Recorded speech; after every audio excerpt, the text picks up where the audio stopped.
მე ვიცი ჩემი გვარის ფუძე სოფელი, ეს არის ხარაგაულის რაიონის სოფელი ვანი.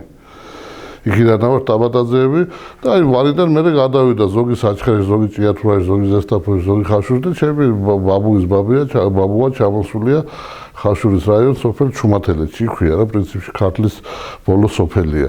არის ერთი გადმოცემა, რომ ტაბადაძეების ბევრმა ტაბადაძეების ერთმა ნაწილმა იცის, რომ არის აბაშიძეების განაყარი და იმაში ცემში ინახება ბეჭი მე თვითონაც ნანახი მაქვს, სადაც ტაბა აბაშიძე იყო ვიღაცა და იქიდან მოდის ტაბადაძეების რაღაცა შტო და აღზეული გვაქვს ჩვენ, აი მე მაგალითად მამაჩემმა დავიბარა სულ ესე უბარებ ჩვენებს რა, რომ ჩვენ და აბაშიძის ქორწინება არ შეიძლება რა.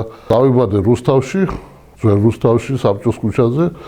მე გადმოვიდა მეგობრობის პიროში ცხოვრობდით, მე-11 სკოლაში სწავლობდი და მე ბოლო 3 წელი, 3 კლასი, მე-9, მე-9, მე-10 კლასი გადავედი სიღნაღის რაიონის სოფელ ბოდბეს სკოლაში სასწავლებლად. მე ვამბობ, რომ გიზღი არის საქართველოს ერთ-ერთი ულამაზესი და უშენერესი კუთხე რა, იმიტომ რომ არის გიზღელი როგორც ერთგული, უღალატო და შრომის მოყვარე და რა ვიცი, ქვეყნის მოყვარე.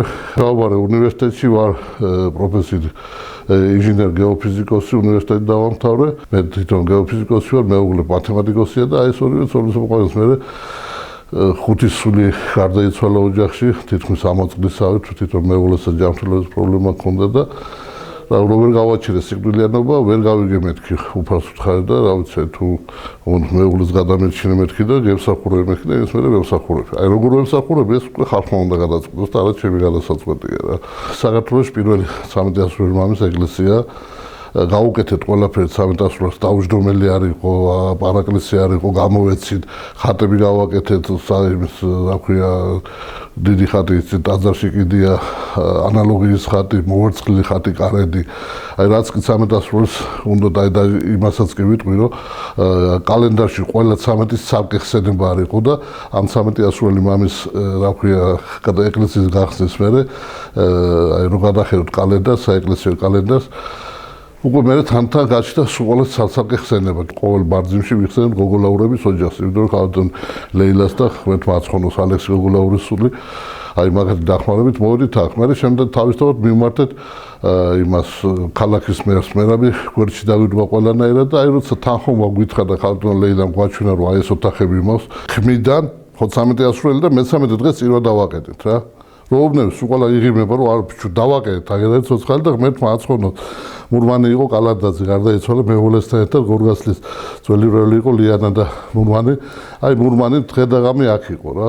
და როგორც კი მოვედით, მე-13 დღეს უკვე წირვა დავაკეთეთ რა. მაშინ ჩამობრძანდა საპატრიარქოში წმინდა ქეთევანის ხატი თავის წმინდა ნაწილით. პატრიარქ თხოვე რომ ახალი გახსნილი ტაძარი მას და იქნება ის ცოტა ხანი წავაბრძანებ, წამოვაბრძანე რა.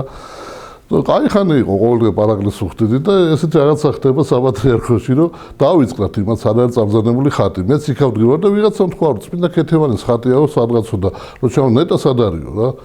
და მოძრაობა გავაკეთე, ფეხი უკან გადავდგი, რომ მე არ დამინახოთ მე. მინდოდა რომ დიდხანს ყოფილიყო, როგორც კი მოძრაობა დავიფიქსირეს, მაშინ ვთქვი, ამას ექნება წაღებულია და კი მე ვთქვა ჩემთან და ჩავმავზანე. ამასთან ერთად მოვიდა რაც იყო აი საგანმანათლებლო რითაც დავიწყეთ, ეს არის ღმერთმა დალოცოს ჩვენი აკაკი თეოლოგი აკაკი ბინდიაშვილი, უგანათლებული სიკაცია და ძალიან დიდი პატრიოტი და ძალიან კარგი ოჯახის პატრონი და დავიწყეთ ლექციების კვირის ყოველ კვირა წირვის მერე იდგა და ბრევს ასწავლიდა ისაც ამბივინდა მაგდეს ხოვერტლება და საათობით იდგა და ბრევს რჯულს ასწავლიდა და აი პირველი ეს საგანმანათლებლო ესე რა ვთქვათ აი სამრევლო სკოლა და რაღაც ხოვდა იყო და მაგ დროს არ იყო არც სამრევლო სკოლა და ის და აკაკი ბინდიაშვილი ატარებდა აი ამ იმებს რა ქვია ლექციებს აქ და კითხულობდა ლექციებს ახალ ართმანს. უკრაინაში კიევო-პეჩორის ლავრაში მომიწია წასვლა.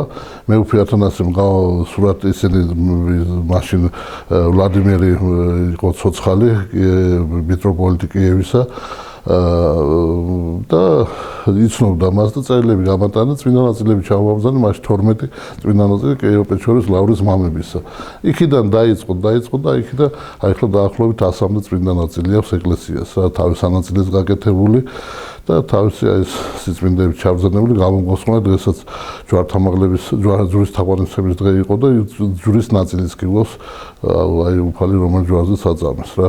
იცით უყოლა რომ 24 საათიანი ლოცვა დგას ნებისმიერ დროს ტაძარი ღია და მრევლმა ესე განაწილებული აქვს დღეები და 24 საათი იკითხება ფსალმუნი და ვიხსენიოთ ახლად შესვენებულ ცოცხლებს სნეულობაში ყოფებს გაჭირვებულს ვინც არის რა ლოცვით ვაძლიერებთ ერთმანეთს.